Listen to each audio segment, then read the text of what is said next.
Good morning, dear students. Let us we have to discuss here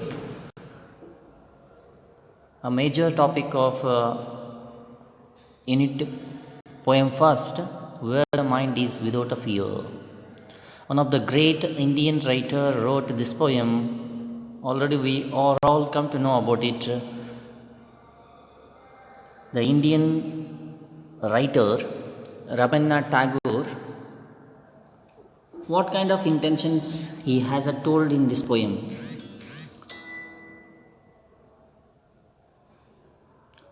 There is, in the 14th centuries, in the 15th centuries, in the pre-independence era, the every country has suffered something up-to-dateness in their life. In that cause, Rabindranath Tagore has why the people will move towards prejudice, ಯಾಕೆ ಮನೋಕುಲ ಭಯದಿಂದ ಸೃಷ್ಟಿಕರ್ತವಾಗ್ತಾ ಇದೆ. All the limits of the people, all kind of a people, they want to come to know about it here. The considerations of Rabindranath Tagore, ಇದರ ಹಿನ್ನೆಲೆಯನ್ನು ಸ್ವಲ್ಪ ನಾವು ಇಲ್ಲಿ ಅರಿತುಕೊಳ್ಳೋಣ. ರವೀಂದ್ರನಾಥ್ ಟ್ಯಾಗೂರ್ ಅವರು ಕಲ್ಕತ್ತಾ, ಇವತ್ತಿನ ಪಶ್ಚಿಮ ಬಂಗಾಳದ ಕಲ್ಕತ್ತಾ ಎಂಬ ಪ್ರದೇಶದಲ್ಲಿ ಜನಿಸಿದ್ದಾರೆ. He got a Nobel Prize for in the 1913 introduced a new prose, new poem. He wrote thousands of the poems and 8 volumes of the series. ಸುಮಾರು 8 ಕಾದಂಬರಿಗಳನ್ನು, ಸುಮಾರು 12 ನಾಟಕಗಳನ್ನು ಅಥವಾ ಶಾರ್ಟ್ ಸ್ಟೋರಿಗಳನ್ನು, 1000 ಪೋಯಮ್ಸ್ಗಳನ್ನು ಅವರು ಸ್ವರಚಿತವಾಗಿ ಬರೆದಿದ್ದಾರೆ. ಅವರ ಪ್ರತಿಯೊಂದು ಪುಸ್ತಕಗಳು ಕನ್ಸರ್ನ್ ಟು ವರ್ಡ್ಸ್ ಎದರ ಬಗ್ಗೆ ಕನ್ಸರ್ನ್ ಆಗ್ತಾ ಇರುತ್ತೆ ಅಂದರೆ here philosophy, religion, education and social ಟಾಪಿಕ್ಸ್ಗಳ ಮೇಲೇ ಅವರು ಎಲ್ಲ ಪೋಯಮ್ಗಳಾಗಿರ್ಬೋದು ಅಥವಾ ಪ್ರೋಸ್ ಆಗಿರ್ಬೋದು, ಡ್ರಾಮಾಗಳಾಗಿರ್ಬೋದು, ಎಲ್ಲವೂ ಕೂಡ ಅದೇ ಥರನಾಗಿ ಇಲ್ಲಿ ನಿಮಗಿಟ್ಟಿರ್ತಕ್ಕಂತಹ ಸಿಲೆಬಸ್ಸಿಗೆ where the mind is without a fear ಅನ್ನೋ ಒಂದು ಪೋಯಮಲ್ಲಿ ವಾಟ್ ಕೈಂಡ್ ಆಫ್ ಇಂಡಿಕೇಶನ್ಸ್ ಅನ್ನು ಹೇಳೋಕ್ಕೆ ಪ್ರಯತ್ನವನ್ನು ಮಾಡ್ತಾ ಇದ್ದಾರೆ. ದೇವರ ಬಗ್ಗೆ ಇರ್ತಕ್ಕಂತಹ ಒಂದು ಸೃಜನಾತ್ಮಕತೆ, ದಿವ್ಯತೆ ಮತ್ತು ಭವ್ಯತೆಗಳನ್ನು ಹೇಳೋಕ್ಕೆ ಪ್ರಯತ್ನವನ್ನು ಮಾಡ್ತಾ ಇರ್ತಾರೆ. And elaborate vision of new enlightened of India, ಬ್ರಿಟಿಷರ ಆಡಳಿತದಲ್ಲಿ ಇರ್ತಕ್ಕಂತಹ ಭಾರತ ದೇಶ ಹೇಗೆ ನರಳ್ತಾ ಇತ್ತು ಅನ್ನೋದನ್ನು ಸ್ವವಿವರವಾಗಿ 4 ಲೈನ್ಗಳ ಮುಖಾಂತರ, 12 ಲೈನ್ಗಳ ಮುಖಾಂತರ ಇಲ್ಲಿ ರವೀಂದ್ರನಾಥ್ ಟ್ಯಾಗೂರು ಅವರು ಇಂಡಿಕೇಶನ್ಸ್ ಮಾಡೋಕ್ಕೆ ಪ್ರಯತ್ನವನ್ನು ಮಾಡ್ತಾ ಇದ್ದಾರೆ. The here wear the mind is without a fear is a poem written by the Rabindranath Tagore. The independence, India's independence ಆಗಿನ ಕಾಲದಲ್ಲಿ ಅದನ್ನು ಎಲ್ಲಿ ತೆಗೆದುಕೊಳ್ಳಲಾಗಿದೆ, 1910ರಲ್ಲಿ ಪಬ್ಲಿಷೇಷನ್ ಆಗಿರ್ತಕ್ಕಂಥ ಈ ಪೋಯಮ್ಮು ಗೀತಾಂಜಲಿ ಅನ್ನೋ ಒಂದು ಕಲೆಕ್ಷನ್ ಆಫ್ ಪೋಯಮ್ಸ್ಗಳಿಂದ ತೆಗೆದುಕೊಳ್ಳಲಾಗಿದೆ. ರವೀಂದ್ರನಾಥ್ ಟ್ಯಾಗೂರ್ ಅವರು ಸ್ವರಚಿತವಾಗಿರ್ತಕ್ಕಂತಹ collection of Gitanjali, Tagore's own translation in the basically return in 1910 Bengali. ಇದನ್ನು ಸ್ಪಷ್ಟವಾಗಿ ಅರ್ಥಕೊಳ್ಳ್ರಿ, 1 ಮಾರ್ಕ್ಸಿಗೆ ಈ ಥರ ಕೇಳ್ತಾ ಇರ್ತಾರೆ. 1910ರಲ್ಲಿ ಬಂಗಾಲಿ ಭಾಷೆಯಲ್ಲಿ ಒರಿಜಿನಲ್ ಆಗಿ ಬರೆದಿರ್ತಕ್ಕಂಥದ್ದು. ಟ್ಯಾಗೂರ್ ಓನ್ಸ್ ಟ್ರಾನ್ಸ್ಲೇಷನ್, ಅವರೇ ಖುದ್ದಾಗಿ 1912ರಲ್ಲಿ ಅದನ್ನು ಎಡಿಟ್ ಮಾಡ್ತಾರೆ, ಇಂಗ್ಲೀಷಿಗೆ ಅನುವಾದವನ್ನು ಮಾಡ್ತಾರೆ. It has 35 consisting of the 35, it appears as a poem 35 in the English Gitanjali. ಸುಮಾರು 35ನೆಯ ಒಂದು ಕಲೆಕ್ಷನ್ ಆಫ್ ಗೀತಾಂಜಲಿಗಳಲ್ಲಿ ಅದು ಒಂದು one of the most important where the mind is without a fear. ತಮ್ಮ ಪ್ರತಿಯೊಂದು ಇದರಲ್ಲಿ ಕೂಡ ಅವ್ರು ಏನು ಮಾಡ್ತಾ ಇರ್ತಾರಪ್ಪ ಅಂದರೆ ಹೇಳ್ತಾ ಇರ್ತಾರೆ ಈ ಪೋಯಮನ್ನು. 1917ರಲ್ಲಿ Tagore read out the English version ಎಲ್ಲಿ ನ್ಯಾಷನಲ್ ಕಾಂಗ್ರೆಸ್ ಸೆಷನ್ ಇನ್ ಕಲ್ಕತ್ತಾ, ನ್ಯಾಷನಲ್ ಕಾಂಗ್ರೆಸ್ ಕಲ್ಕತ್ತಾದಲ್ಲಿ ಅದನ್ನು ಏನು ಮಾಡಿದ್ದಾರೆ ಅವರು ಹೇಳಿದ್ದಾರೆ. Read out the English version where the mind is without a fear during this line. And Barack Obama in 2010 Barack Obama quoted these lines also, the same. Let us, we have to glance over one of the great poem. This is original text of the 12 lines. The each lines indications of a different kind of parameters of the vision of India. Where the mind is without a fear, the head is held high, where knowledge is free. Where the world has not been broken up into the fragments of narrow domestic walls, where the worlds come out from the depth of the truth, where the tireless striving stretches its arms towards of affection. Let us, we have to continue here one by one, line by line. What the poet is indications of here. Why the poet has shows the head is held high, where the mind is without a fear, and the head is held high. The what kind of indications of fear? Head held high. The here India has suffered different kind of dimensional, different kind of virtues, different kind of values, customs, traditions. In the pre-independence era,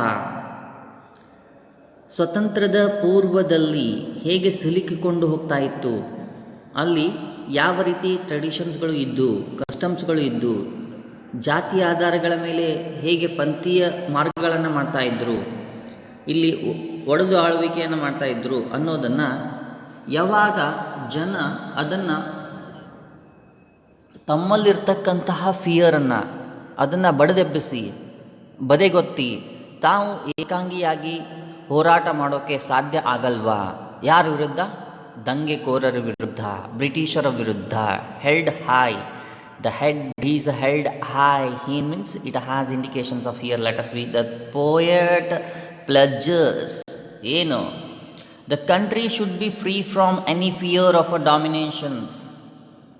ಯಾವ ಬ್ರಿಟಿಷರ ಆಳ್ವಿಕೆಯಿಂದ ತತ್ತರಿಸಿ ಹೋಗ್ತಾ ಇರ್ತೈತಲ್ಲ ಭಾರತ ದೇಶ, ಆ ಭಾರತ ದೇಶವನ್ನು ಹೇಗೆ ಸಂಪತ್ಭರಿತವಾಗಿ ಉಳಿಸಿಕೊಳ್ಳೋದು ಅನ್ನೋದನ್ನು ಈ ಪೋಯಮಲ್ಲಿ ನೋಡ್ತಾ ಇದ್ದೀವಿ.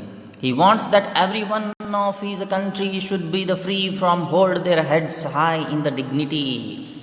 Don't bow their head for the slavery system. ಗುಲಾಮರಾಗಿ ಬದುಕೋಕ್ಕೆ ಹೋಗಬೇಡಿ.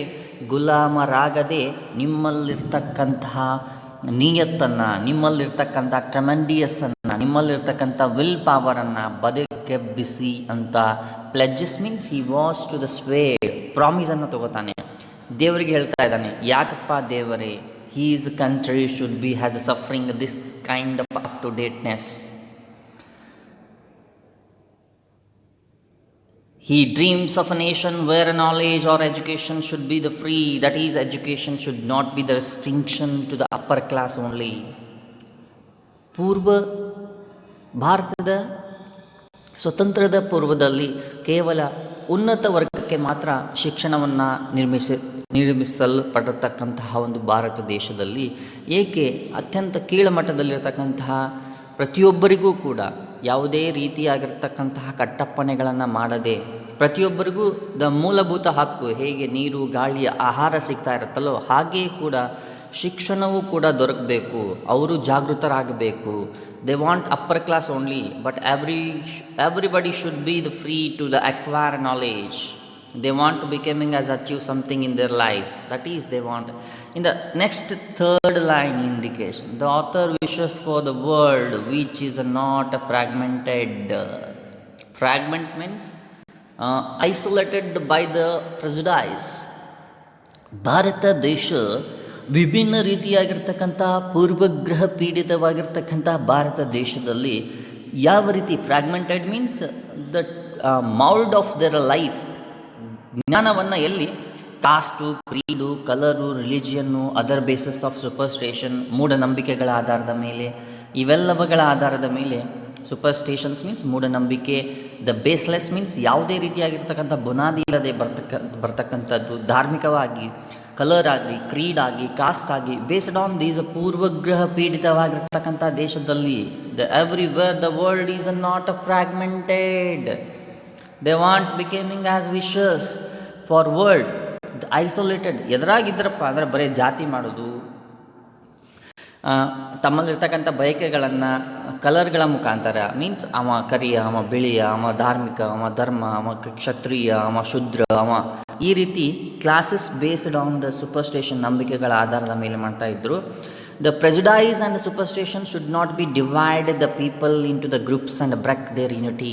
ಈ ರೀತಿ ಮಾಡೋದ್ರಿಂದ ಭಾರತಕ್ಕೆ ಯಾವ ರೀತಿ ಬ್ರಿಟಿಷರು ಆಳ್ವಿಕೆಯನ್ನು ಮಾಡಿದ್ರಪ್ಪ ಅಂದರೆ ಇದರ ಮೂಲಕನೇ ಏನು ರವೀಂದ್ರನಾಥ್ ಠಾಗೂರ್ ಅವರು ಏನು ಹೇಳ್ತಾ ಇದ್ದಾರಪ್ಪ ಅಂದರೆ, ಯಾವ ರೀತಿ ಮೂಢನಂಬಿಕೆ ನಮ್ಮ ವೀಕ್ನೆಸ್ಸನ್ನು ಹಿಡಿದು ಬಿಡೋದು, ಪ್ರತಿಯೊಬ್ಬ ವ್ಯಕ್ತಿಯ ವೀಕ್ನೆಸ್ಸನ್ನು ಹಿಡಿದು ಬಿಟ್ಟರೆ he come to know about it, he may be becoming as a ಗುಲಾಮಗಿರಿ, ಸ್ಲೇವರಿ ಆಗ್ಬೋದು.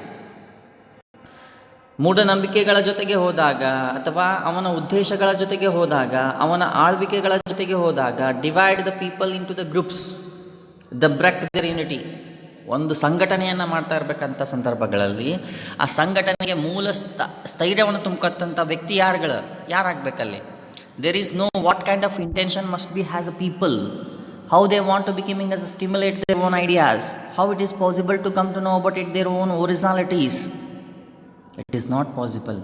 ಹಾಗೆ ಭಾರತ ವೈಚಾರಿಕವಾಗಿ, ಸಾಂಪ್ರದಾಯಿಕವಾಗಿ, ಜಾತಿಯಾಗಿ, ಧರ್ಮದವಾಗಿ ಹೇಗೆ ಒಡೆದು ಹೋಗ್ತಾ ಇತ್ತಲ್ಲ, ಅದನ್ನು ಹೇಗೆ ಪುನಃ ಸಂಘಟನಾತ್ಮಕವಾಗಿ ಮಾಡೋದು? How it is possible to becoming as a ಸಂಘಟನಾತ್ಮಕ, ಸೃಜನಾತ್ಮಕ ಅಥವಾ ವೈವಿಧ್ಯಮಯ ಜೊತೆಗೆ ತನ್ನ ಉತ್ಕೃಷ್ಟವಾದಂತಹ ನೀತಿಗಳನ್ನು ಹೇಳೋದು ಹೇಗೆ? He wants a nation where the people are truthful, not a superficial. ಪ್ರತಿಯೊಂದು ಜಗತ್ತಿನಲ್ಲಿ ಇರ್ತಕ್ಕಂತಹ ಬಾಂಧವ್ಯಗಳು ಹೇಗೆ ಸತ್ಯದಿಂದ ಇರಬೇಕು, not for the had superficial. The world should be come out from the depth of their own hearts. ನಾನು ಬದುಕಬೇಕು, ನಾನು ಗುಲಾಮನಾಗಿ ಬದುಕಬಾರ್ದು, ಯಾರೋ ಹಂಗಿನಲ್ಲಿ ಬದುಕಬಾರ್ದು, ನನ್ನ ಸ್ವಂತಿಕೆಯ ಆಧಾರದ ಮೇಲೆ ಬದುಕಬೇಕು, ನನ್ನ ಡೆವೋಷನ್ನು, ನನ್ನ ಡೆಡಿಕೇಶನ್ಸು, ನನ್ನಲ್ಲಿರ್ತಕ್ಕಂಥ ಒಂದು ನಿಯತ್ತುಗಳ ಆಧಾರದ ಮೇಲೆ ಬದುಕಬೇಕು ಅನ್ನೋದನ್ನು ಹೇಳೋಕ್ಕೆ ಪ್ರಯತ್ನವನ್ನು ಮಾಡ್ತಾ ಇದ್ದಾನೆ. The all kind of things of here, the next lines as indication, the author talks about the desire for the country where people should strive. This is line, where people would strive without getting tired to reach perfections, living behind the prejudice and the world traditions. ಒಂದೇ ಟ್ರೆಂಡಿಯಾಗಿ means ಒಂದಕ್ಕೆ adapt ಆಗೋದು. ಈಗ ಆಧುನಿಕತೆಗೆ adapt ಆಗಿಬಿಟ್ಟು ಸಾಂಪ್ರದಾಯಿಕತೆಯನ್ನು ಬಿಟ್ಟರೆ ಏನಾಗುತ್ತೆ, ಸಾಂಪ್ರದಾಯಿಕತೆಯೇ ಹಿಡ್ಕೊಂಡು means those who have to becoming as prejudice, ತಮ್ಮಲ್ಲಿರ್ತಕ್ಕಂತಹ ಪೂರ್ವಗ್ರಹ ಪೀಡಿತವಾಗಿರ್ತಕ್ಕಂತಹ ಕರ್ತವ್ಯಗಳನ್ನು, ತಮ್ಮಲ್ಲಿರ್ತಕ್ಕಂತಹ ಒಂದು ನೈಪುಣ್ಯತೆಗಳನ್ನು, ತಮ್ಮಲ್ಲಿರ್ತಕ್ಕಂಥ ಒಂದು ವೈಚಾರಿಕತೆಗಳನ್ನು, ತಮ್ಮಲ್ಲಿರ್ತಕ್ಕಂತಹ ಒಂದು ಕಲ್ಪನೆಗಳನ್ನು ಹೇಗೆ ಪರ್ಫೆಕ್ಷನ್ ಆಗಿ ಮಾಡೋದು, living behind their own prejudice. ತಾವು ತಲೆಯಲ್ಲಿ ಇಟ್ಕೊಂಡ್ಬಿಟ್ಟಿರ್ತಾರೆ ಅವರು ಈ ಜಾತಿಯವರು ಅದನ್ನೇ ಕುಲಕಸುಬು ಮಾಡಬೇಕು. They can't be becoming as IAS officer. There is no any discriminations of a people. The all for one, be all, do all. The everything will be doing the perfections. ಪ್ರತಿಯೊಬ್ಬರಿಗೂ ಅವರದ್ದೇ ಆದಂಥ ಯುನಿಕ್ ಆ್ಯಂಡ್ ಅನ್ಕಂಪ್ಯಾರೇಬಲ್ ನೇಚರ್ ಇರುತ್ತೆ ಅನ್ನೋದು ಇವರ ವಾದವಾಗಿರುತ್ತೆ. ಪ್ರತಿಯೊಬ್ಬರಲ್ಲಿ ಒಂದು ಶ್ರೇಷ್ಠತ್ವ ಇರುತ್ತೆ. ಆ ಶ್ರೇಷ್ಠತ್ವವನ್ನು ಯಾವ ರೀತಿ ನಾವು ಅದನ್ನು ಪಡೆದುಕೊಳ್ಬೇಕು, ಅದನ್ನು ಹೇಗೆ ನಾವು ಅದನ್ನು ಬದಿಗೊತ್ತಿ ನಮ್ಮಲ್ಲಿರ್ತಕ್ಕಂತಹ ಒಂದು ವೈವಿಧ್ಯತೆ ಆಗಿರ್ತಕ್ಕಂಥ ವಿಚಾರಗಳನ್ನು ನಾವು ಎಡೆಮಾಡಿ ಕೊಡಬೇಕು ಅನ್ನೋದನ್ನು ಇವರು ಸ್ವವಿವರವಾಗಿ ಹೇಳ್ತಾ ಇರ್ತಾರೆ. The author wants, the next 7 line, the author wants the power of reason dominated the minds of his countryman. ಪ್ರತಿಯೊಂದು ದೇಶದ ವ್ಯಕ್ತಿಯ ಆಧಾರದ ಮೇಲೆ he does not want to the stream of reason. This is very most important. The stream reason means the what kind of indication to be lost amongst outdated customs. The ಒಂದನ್ನು ಹಿಡ್ಕೊಂಡ್ಬಿಟ್ಟು ಅದರ ಬಗ್ಗೆನೇ ಯೋಚನೆ ಮಾಡ್ಕೋತಾ ಹೋಗೋದು. ದ ಕಸ್ಟಮ್ಸ್ ಆಗಿರ್ಬೋದು, traditions ಆಗಿರ್ಬೋದು, the direct the mind towards selfless thoughts and everlasting actions. The stream reason means the flow of energy, the flow of karna, ಯಾವ ರೀತಿಯಾಗಿರ್ತಕ್ಕಂಥ ಫ್ಲೋ ಆಗ್ತಾ ಇರತ್ತಪ್ಪ ಅಂದರೆ ಔಟ್ಡೇಟೆಡ್ ಕಸ್ಟಮ್ಸ್ಗಳನ್ನು, ಕಳೆದು ಹೋಗಿರ್ತಕ್ಕಂತಹ ವೈಚಾರಿಕಗಳನ್ನು, ಘನತೆಗಳನ್ನು, ತಾತ್ಪರ್ಯಗಳನ್ನು, ಅಲ್ಲಿ ಟ್ರೆಡಿಷನ್ಸ್ಗಳನ್ನು, the only that can be direct the mind towards the selfless thoughts and everlasting actions. How it is possible?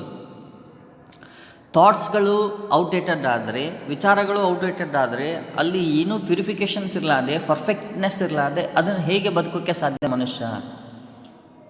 ಹಾಗೆ ಬ್ರಿಟಿಷರ ಸಂಕೋಲೆಗಳಿಂದ ತತ್ತರಿಸಿ ಹೋಗಿರ್ತಕ್ಕಂತಹ ಭಾರತೀಯರಿಗೆ the mind is without a fear ಅನ್ನೋ ಒಂದು ಮುಖಾಂತರ ಒಂದು line poem, the one of the beautiful poem written by the one of the great writer, Indian writer, the Rabindranath Tagore. ಬಡದೆಬ್ಬಿಸೋಕೆ, ಭಾರತೀಯರನ್ನು ಬಡಿದೆಬ್ಬಿಸೋಕೆ ಪ್ರಯತ್ನವನ್ನು ಮಾಡ್ತಕ್ಕಂಥ ಒಂದು ಶೀರ್ಷಿಕೆಗಳನ್ನು ಇಲ್ಲಿ ಹೇಳೋಕ್ಕೆ ಪ್ರಯತ್ನವನ್ನು ಮಾಡ್ತಾ ಇರ್ತಾರೆ. They want becoming as a ಸಾಂಪ್ರದಾಯಿಕತೆಗೆ ಇರ್ಬೋದು, ನಿಮ್ಮ ಕೀಳರಿಮೆಯಿಂದ ಬದುಕಕ್ಕೆ ಹೋಗಬೇಡಿ. Don't becoming as a slavery, ಗುಲಾಮರಾಗಿ ಬದುಕಕ್ಕೆ ಹೋಗಬೇಡಿ. You are all to becoming as a equal and one. Don't ever discriminations.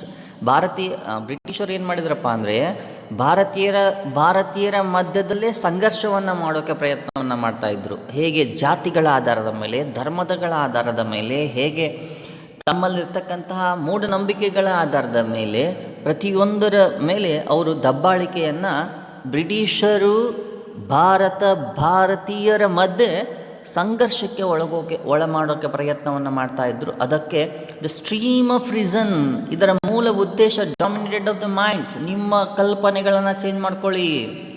The author want dominated the minds. He is a country man. ನಿಮ್ಮಲ್ಲಿ ಡಾಮಿನೇಟೆಡ್ ಇತ್ತಂಬ ನೀವು ಯಾರಿಗೂ ಹೆದರ್ಲಿಕ್ಕಪ್ಪ ಅಂದರೆ you want to becoming as possible the reality of the versions. The next lines of the author ask the father presumably God to awaken his country. ಓ ನನ್ನ ದೇವರೇ, the heaven of the freedom ಅಂತ ಹೇಳ್ತಾನೆ. Into such heaven of a freedom. ಇವರೆಲ್ಲರಗಳ ಮಧ್ಯದಲ್ಲಿ ಸಿಲುಕಿ ಒದ್ದಾಡ್ತಕ್ಕಂಥ ನನ್ನ ಭಾರತ ದೇಶ, ಇದರಿಂದ ಆಚೆ ಬರೋಕ್ಕೆ ಪ್ರಯತ್ನವನ್ನು ಮಾಡು ದೇವರೇ ಅಂತ. Oh the father means the God, resemblance of the universal unique trend of the people, those who want to becoming as a power. The here God to awaken his country into the such heaven of a freedom. ಇದು ಸ್ವರ್ಗಭರಿತವಾಗಿರ್ತಕ್ಕಂತಹ, ಸ್ವರ್ಗದಿಂದ ಸ್ವತಂತ್ರ ಪಟ್ಟಿರ್ತಕ್ಕಂಥ ಒಂದು ದೇಶವಾಗಲಿ ನನ್ನ ಭಾರತ ಅನ್ನೋ ಒಂದು ಇಚ್ಛೆಯಿಂದ ತಮ್ಮಲ್ಲಿರ್ತಕ್ಕಂಥ ಒಂದು short poem. The high dignity of knowledge is there. If you want to come to know about the reality of this poem, the reality of ಎಕ್ಸ್ಪೆಕ್ಟೇಷನ್ಸ್ಗಳನ್ನು ಇಟ್ಕೊಂಡ್ಬಿಟ್ಟು ಮನುಷ್ಯ ಬದುಕೋಕೆ ಹೋಗಬಾರ್ದು. If you want expectations, you must have certain originality. You must come to know about it, the reality.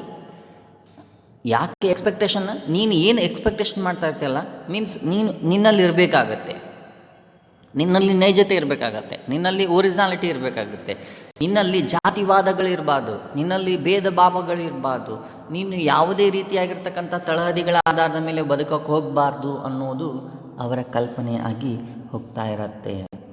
ಇವರ ಮೂಲ ಪ್ರೇರಣೆ ಏನಪ್ಪ ಅಂದರೆ ಭಾರತೀಯರು ಮತ್ತು ಬ್ರಿಟಿಷರ ಮಧ್ಯದಲ್ಲಿ ಇರ್ತಕ್ಕಂಥ ಒಂದು ಸಂಘರ್ಷ ಹೇಗೆ ತಮ್ಮ ವಿವರಣಾತ್ಮಕವಾಗಿ ಹೇಳೋಕ್ಕೆ ಪ್ರಯತ್ನವನ್ನು ಮಾಡ್ತಾ ಇದ್ದಾರೆ. The author Rabindranath Tagore has indications of here. The overall development of should always aim for the freedom. ಸ್ವತಂತ್ರವಾಗಿ ಬದುಕೋಕೆ ಪ್ರಯತ್ನವನ್ನು ಮಾಡಿರಿ. And freedom of the mind and speech, thought, belief, practice, behavior, because these all the things that will molds us. ಒಬ್ಬ ಮನುಷ್ಯನಿಗೆ ತನ್ನನ್ನು ತಾನು ಸೃಜನಾತ್ಮಕವಾಗಿ ಮಾಡೋದು ಯಾವುದಪ್ಪ ಅಂದರೆ, ಯಾವ ಪ್ರೇರಣೆಯಪ್ಪ ಅಂತಂದರೆ characters and practice and beliefs, thoughts, ತಾನು ಮಾತನಾಡ್ತಕ್ಕಂತಹ ಪ್ರೇರಣೆ ಆಗಿರ್ಬೋದು. ಪ್ರತಿಯೊಂದರಲ್ಲಿಯೂ ಕೂಡ ಏನು ಒದಗಿರುತ್ತಪ್ಪ ಅಂದರೆ, ಮೂಲಾಂಕಗಳು ಎಲ್ಲಿರ್ತಾವಪ್ಪ ಅಂದರೆ ಎಲ್ಲಿ ನನ್ನ ಸ್ವಾಭಿಮಾನಕ್ಕೆ ಧಕ್ಕೆಯಾಗಿರುತ್ತೋ ಅಲ್ಲಿ ನಮ್ಮ ಪಾದರಕ್ಷೆಗಳನ್ನು ಕೂಡ ಬಿಡಬಾರದು ಅಂತ ಮಹಾನ್ ವ್ಯಕ್ತಿಯಾಗಿರ್ತಕ್ಕಂತಹ ಡಾಕ್ಟರ್ B.R. ಅಂಬೇಡ್ಕರ್ ಅವರು ಹೇಳಿ ಹೋಗಿದ್ದಾರಲ್ವಾ. ಎಲ್ಲಿ ನಿಮ್ಮ ಸ್ವಾಭಿಮಾನಕ್ಕೆ ಧಕ್ಕೆ ಆಗಿರುತ್ತೋ ಅಲ್ಲಿ ನೀವು ಹಾಕಿಕೊಳ್ತಕ್ಕಂಥ ಚಪ್ಪಲಿಗಳನ್ನು ಕೂಡ ಬಿಡಬಾರ್ದು. ಹಾಗೆ ರವೀಂದ್ರನಾಥ್ ಠಾಗೂರ್ ಏನು ಹೇಳ್ತಾ ಇದ್ದಾರಪ್ಪ ಅಂದರೆ, you must be freedom where from the mind. ಯಾರಿಗೂ ತಲೆ ಬಾಗಕ್ಕೆ ಹೋಗಬೇಡಿ, ಯಾರ ಮಾತನ್ನು ಕೇಳಕ್ಕೆ ಹೋಗ್ಬೇಡ್ರಿ. You want to becoming as originality. ನೀನು ಓದು, ನೀನು ಕಲಿ, ನೀನು ನಿನ್ನ ನಿನ್ನ ನಿನ್ನ ಸ್ವಂತಿಕೆಯನ್ನು ಬೆಳೆಸು, ನಿನ್ನ ವಿಚಾರಗಳನ್ನು ಬೆಳೆಸ್ಕೊ, ನಿನ್ನ ಬಿಲೀಫ್, ನಿನ್ನ ಪ್ರಾಕ್ಟೀಸ್ಗಳು ಏನು ತಂದೆ ತಾಯಿ ಏನು ಹಾಕಿ ಕೊಟ್ಟಿದ್ದಾರಲ್ಲ ಬುನಾದಿಗಳನ್ನು, ಅದನ್ನು ಮಾತ್ರ ಬಿಡಬೇಡ. ನಿನ್ನ behaviour is very most important. Neither money pays nor a name nor a fame, it is a character that can clave the adamantine walls of difficulties. That is very most important things for the behaviors. ನೀನು ನಿನ್ನಲ್ಲಿರ್ತಕ್ಕಂಥ ಒಂದು ಭಾತೃತ್ವ ಆಗಿರ್ಬೋದು, ನಿನ್ನಲ್ಲಿರ್ತಕ್ಕಂತಹ ಒಂದು ದೇಶಪ್ರೇಮವಾಗಿರ್ಬೋದು, ನಿನ್ನಲ್ಲಿರ್ತಕ್ಕಂಥ ಮನೆತನದ ಗೌರವವಾಗಿರ್ಬೋದು, ಪ್ರತಿಯೊಂದು ನಿನ್ನ behavioural ಆಸ್ಪೆಕ್ಟ್ಸ್ಗಳ ಮೇಲೆ ಹೋಗ್ತಾ ಇರತ್ತೆ. If you just waste of this energy, what will happen? ಅದಕ್ಕೋಸ್ಕರ ಈ ಪೋಯಮ್ನ ಮೂಲ ಉದ್ದೇಶ ಏನಪ್ಪ ಅಂದರೆ, ನೀವೆಲ್ಲರುಗಳು ಸ್ವತಂತ್ರವಾಗಿರಬೇಕು. From mind, speech, thought, belief and practice. Practice means ಏನು ಆ್ಯಕ್ಷನ್ ಮಾಡಾಕತ್ತಿರಲ್ಲ ಈಗ. What you being as a students, being of the students, what you are doing, what kind of indications of here, how you want to becoming as here, what are the major practice of here. These all things to becoming as achieve in the life of the people. That is the possibility of the life.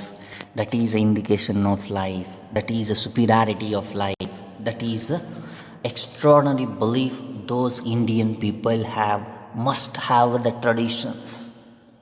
They want to believe the certain values in the customs and traditions and values of the bow their head for the parents.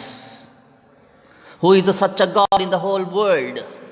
ಇಡೀ ಜಗತ್ತಿನಲ್ಲಿ ಯಾರು ಅತ್ಯಂತ ಉತ್ಕೃಷ್ಟವಾಗಿರ್ತಕ್ಕಂಥ ದೇವರು ಅಂತ ಗುಡಿ ಸುತ್ತೋಕೆ ಹೋಗಬೇಡಿ. You want to ಬೋ your head for your parents. ನಿನ್ನ ಹೆತ್ತ ತಂದೆ ತಾಯಿಗಳಿಗೆ ನೀನು ತಲೆಬಾಗಿ ನಡೆದಿದ್ದೆ ಅಂತಂದ್ರೆ ನಿನಗೆ ಇಡೀ ಸ್ವರ್ಗನೇ ಧರೆಗೆಳೆದು ಬರುತ್ತೆ. You want becoming as that kind of a beliefs, that kind of a thoughts, that kind of a superiority must have. Otherwise, there is no chance for you to survive in the whole world. That is indications of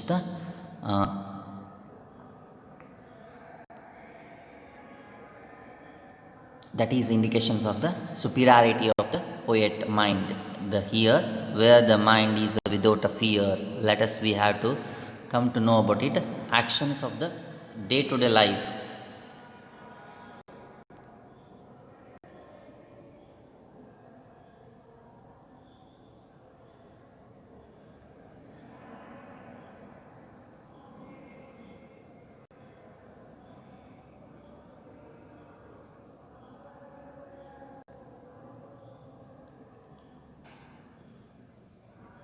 ಇದರ ಮೂಲ ಉದ್ದೇಶ ನಿಮ್ಮ ಪ್ರೇರಣೆಗಳನ್ನು ಜಾಗೃತವನ್ನಾಗಿ ಮಾಡೋದು, ನಿಮ್ಮಲ್ಲಿರ್ತಕ್ಕಂಥ ಆವಿಷ್ಕಾರತ ಶಕ್ತಿಗಳನ್ನು ಹೊಂಬಿಸೋದು, ನಿಮ್ಮಲ್ಲಿರ್ತಕ್ಕಂಥ ವೈಚಾರಿಕತೆಯ ವಿಚಾರಧಾರೆಗಳನ್ನು ಒಂದು ನೆಲೆಗಟ್ಟಿಗೆ ತಂದು ನಿಮ್ಮನ್ನು ನೀವು ಪ್ರೇರಣೆಗೋಸ್ಕರ ಭಾರತೀಯಕ್ಕಾಗಿ, ನಿನ್ನ ದೇಶಕ್ಕಾಗಿ ಅಥವಾ ನಿನ್ನ ಕುಟುಂಬಕ್ಕಾಗಿ, ನಿನಗೋಸ್ಕರ ನೀನು ನಿನ್ನನ್ನು ಸೃಜನಾತ್ಮಕವಾಗಿ ಬೆಳೆಸಿಕೊಂಡಿದ್ದೆ ಆಯ್ತಪ್ಪ ಅಂದರೆ you are all to becoming as a success in the life ಅಂತ ಹೇಳ್ತಾ, let us we have to continue in the next sessions in the continue of second part where the mind is without fear.